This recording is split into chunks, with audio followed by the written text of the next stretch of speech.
Je m'appelle Sarah Letourneau. Je suis une artiste multidisciplinaire, très affirmée. Je travaille en art visuel, mais j'ai beaucoup fait de performances un peu partout dans le monde, dans plusieurs festivals de performances. Aussi, je fais de la musique aussi. Je compose des pièces un peu sonores, mais aussi de la chanson. Dans l'exposition Espace Texte Matière, je présente un corpus installatif que j'ai appelé « Tenter de rêver l'obscur », qui est une référence à un livre de Starhawk, une sorcière américaine. Dans cette exposition-là, je présente mes recherches récentes de la dernière année autour de la figure de la sorcière, que je trouve vraiment pertinente comme icône écoféministe. J'ai commencé avec la vidéo Flumina. J'avais envie de créer une œuvre performative en vidéo, puis j'ai eu l'idée d'utiliser la figure de la sorcière comme lien entre mon corps d'artiste, performeuse et le paysage, en fait, là, ces grandes rivières-là. J'ai travaillé la piste sonore avec des archets sur des cloches et des cymbales, toutes sur des éléments métalliques, en fait, pour faire des espèces de sons un peu drones, un peu aigus parfois, des fois dans les graves.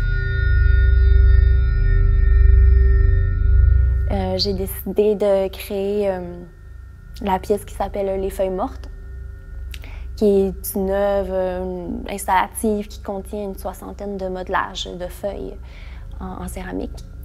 Puis la matière, c'est vraiment une terre qui devient noire à la cuisson. Puis pour moi, cette œuvre-là représente un peu le cycle de la vie, des saisons.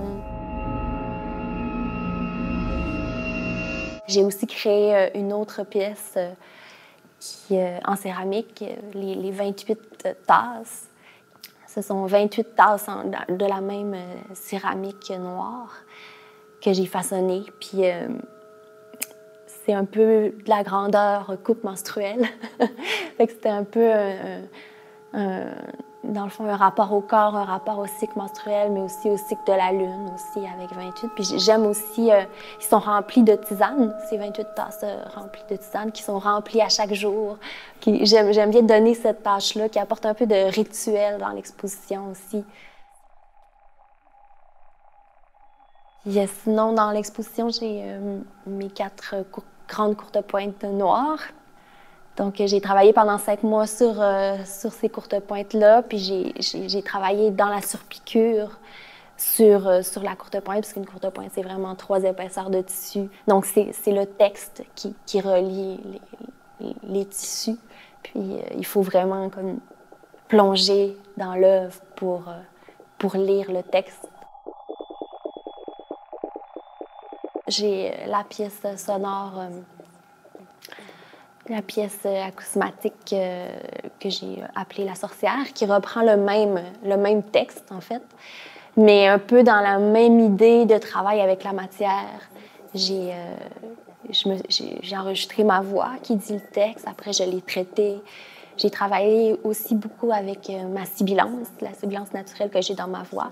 Puis la pièce est complètement noire, il y a juste le rond de lumière au sol qui invite les gens à aller se placer dans l'espace d'écoute idéal. Mais aussi le cercle qui, pour moi, est très représentatif de la sorcière, de ramener le monde ensemble, puis de déhiérarchiser encore là.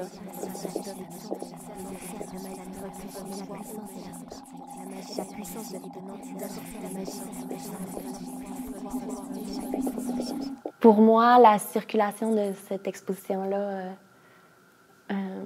au BPS 22, c'est vraiment un retour. En fait. C'est très excitant pour moi de ramener le travail que j'ai développé là-bas, puis de le montrer aux gens qui m'ont aidé à le réaliser, puis, ou à le conceptualiser, ou qui ont participé aux premières ébauches de mes projets. Puis c'était une expérience humainement vraiment riche, puis précieuse. Puis j'ai vraiment eu des belles rencontres. Puis j'ai hâte de revoir ces gens-là, puis de leur partager le travail que j'ai réalisé grâce à eux.